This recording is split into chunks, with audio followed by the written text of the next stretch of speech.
Hi friends, welcome to cinema talk. நம்ம இந்த வீடியோவில் தமிழ் சினிமாவின் அதிக வசூல் செய்த டாப் 10 படங்கள் தான் பார்க்க போகிறோம். அந்த வகையில் 10வது இடத்தில் இருப்பது கபாலி. 2016ஆம் ஆண்டு சூப்பர் ஸ்டார் ரஜினிகாந்த் மற்றும் ராதிகா ஆப்தே நடிப்பில் இயக்குனர் ப. ரஞ்சித் இயக்கத்தில் வெளிவந்த இந்த திரைப்படம் உலக அளவில் சுமார் 320 கோடிக்கும் மேல் வசூல் செய்தது. மிகப்பெரிய வெற்றியை பெற்றது. குறிப்பாக வெளியான முதல் நாளிலேயே பல வசூல் சாதனைகளை முறியடித்த கபாலி இந்தியாவை தாண்டி வெளிநாடுகளிலும் அபார வரவேற்பை பெற்றது. ரஜினிகாந்தின் ஸ்டைல் மற்றும் மாஸ் திரையரங்கு அனுபவம் ரசிகர்களை வெகுவாக கவர்ந்தது. 9வது இடத்தில் நம்ம பார்ப்பது எந்திரன். 2010ஆம் ஆண்டு சூப்பர் ஸ்டார் ரஜினிகாந்த் மற்றும் ஐஸ்வர்யா ராய் நடிப்பில் இயக்குனர் சங்கர் இயக்கத்தில் வெளியான இந்த பிரம்மாண்ட திரைப்படம் உலக அளவில் சுமார் 290 கோடிக்கும் மேல் வசூல் செய்து மாபெரும் வெற்றியை பெற்றது. இந்திய சினிமாவின் விஞ்ஞான திரைப்படங்களுக்கு புதிய அடையாளத்தை உருவாக்கிய எந்திரன் பல வசூல் சாதனைகளை படைத்து தமிழ் சினிமாவின் பெருமையை உலக அரங்கில் உயர்த்தியது. அடுத்து நம்ம பார்க்கும்போது 8வது இடத்தில் இருப்பது அமரன்.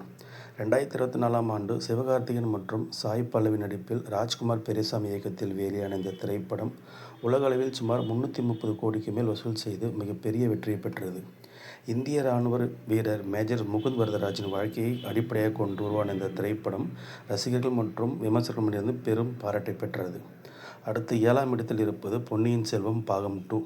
2023ஆம் ஆண்டு விக்ரம், கார்த்தி, ஜெயம் ரவி, ஐஸ்வர்யா ராய் உள்ளிட்ட பல நட்சத்திரங்கள் நடிப்பில் மணிரத்னம் இயக்கத்தில் வெளியான இந்த திரைப்படம் உலக அளவில் சுமார் 345 கோடிக்கு மேல் வசூல் செய்தது. கல்கியின் புகழ்பெற்ற நாவலை அடிப்படையாக கொண்டு உருவான அந்த வரலாற்று காவியம் ரசிகர்களிடையே மிகப்பெரிய வரவேற்பை பெற்றது. 6வது இடத்தில் இருப்பது விக்ரம். 2022ஆம் ஆண்டு உலக நாயகன் கமலஹாசன், விஜய் சேதுபதி மற்றும் பகத் பாசில் நடிப்பில் லோகேஷ் கனகராஜ் இயக்கத்தில் வெளியான இந்த திரைப்படம் உலக அளவில் சுமார் 450 கோடிக்கு மேல் வசூல் செய்து சாதனை படைத்தது. கமலஹாசனின் மாபெரும் கம்பேக் திரைப்படமாக அமைந்த விக்ரம் தமிழ் சினிமாவின் மிகப்பெரிய ஆக்ஷன் பிளாக் பஸ்டர்களில் ஒன்றாக மாறியது. 5வது இடத்தில் இருப்பது the greatest of all time, அதாவது கோட். 2024ஆம் ஆண்டு நடிகர் விஜய் இரட்டை இடங்களில் நடித்த இந்த திரைப்படம் வெங்கட் பிரபு இயக்கத்தில் வெளியானது. உலக அளவில் சுமார் 450 கோடிக்கு மேல் வசூல் செய்து மாபெரும் வெற்றியை பெற்றது. விஜய் திரையுலக பயணத்தில் முக்கியமான திரைப்படமாக அமைந்த கோட் ரசிகர்களிடையே பெரும் எதிர்பார்ப்பை ஏற்படுத்தி வசூலில் சாதனை படைத்தது. அடுத்து 4ஆம் இடத்தில் இருப்பது பொன்னியின் செல்வன் பாகம் 1. 2022ஆம் ஆண்டு விக்ரம், கார்த்தி, ஜெயம் ரவி, த்ரிஷா மற்றும் ஐஸ்வர்யா ராய் உள்ளிட்ட பல முன்னணி நட்சத்திரங்கள் நடித்த இந்த திரைப்படம் மணிரத்னம் இயக்கத்தில் வெளியானது. உலக அளவில் சுமார் 5 கோடிக்கு மேல் வசூல் செய்து இந்த திரைப்படம் தமிழ் சினிமாவின் மிகப்பெரிய வரலாற்று பெற்ற படங்களில் ஒன்றாக அமைந்தது. 3ஆம் இடத்தில் இருப்பது லியோ.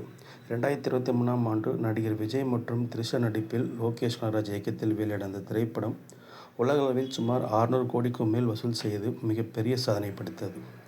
வெளியான முதல் நாளிலேயே பல வசூல் சாதனை முறியடித்த லியோ விஜயின் திரைப்பயணத்தில் முக்கிய மைல்கல்லாக அமைந்தது. அடுத்து 2ஆம் இடத்தில் இருப்பது ஜெயிலர். 2023ஆம் ஆண்டு சூப்பர் ஸ்டார் ரஜினிகாந்த், மோகன்லால் மற்றும் சிவராஜ்குமார் உள்ளிட்ட பல முன்னணி நட்சத்திரங்கள் நடித்த அந்த திரைப்படம் நெல்சன் இயக்கத்தில் வெளியானது. உலக அளவில் சுமார் 600 கோடிக்கு மேல் வசூல் செய்து ரஜினிகாந்தின் மிகப்பெரிய வெற்றி படங்களில் ஒன்றாக மாறியது. ஜெயிலர் திரைப்படம் உலகம் முழுவதும் ரசிகர்களின் பேராதரவை பெற்றது.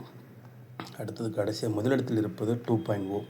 அதாவது 2018ஆம் ஆண்டு சூப்பர் ஸ்டார் ரஜினிகாந்த் மற்றும் பாலிவுட் நடிகர் அக்ஷய்குமார் நடிப்பில் பிரம்மாண்ட இயக்குனர் சங்கர் இயக்கத்தில் வெளியான இந்த திரைப்படம் உலக அளவில் சுமார் 700 கோடிக்கும் மேல் வசூல் செய்து தமிழ் சினிமாவின் வசூல் வரலாற்றை புதிய உச்சத்தை தொட்டது. அதிநவீன தொழில்நுட்பம், பிரம்மாண்டம், காட்சி அமைப்பு மற்றும் உலகத்தரமான விஎஃப்எக்ஸ் காரணமாக 2.0 திரைப்படம் இந்திய சினிமாவின் முக்கிய சாதனைகளில் ஒன்றாக கருதப்படுகிறது. இந்த வீடியோ உங்களுக்கு பிடிச்சிருந்தனா மறக்காமல் லைக் பண்ணுங்கள், கமெண்ட் பண்ணுங்கள், சப்ஸ்கிரைப் பண்ணுங்கள். நன்றி, வணக்கம்.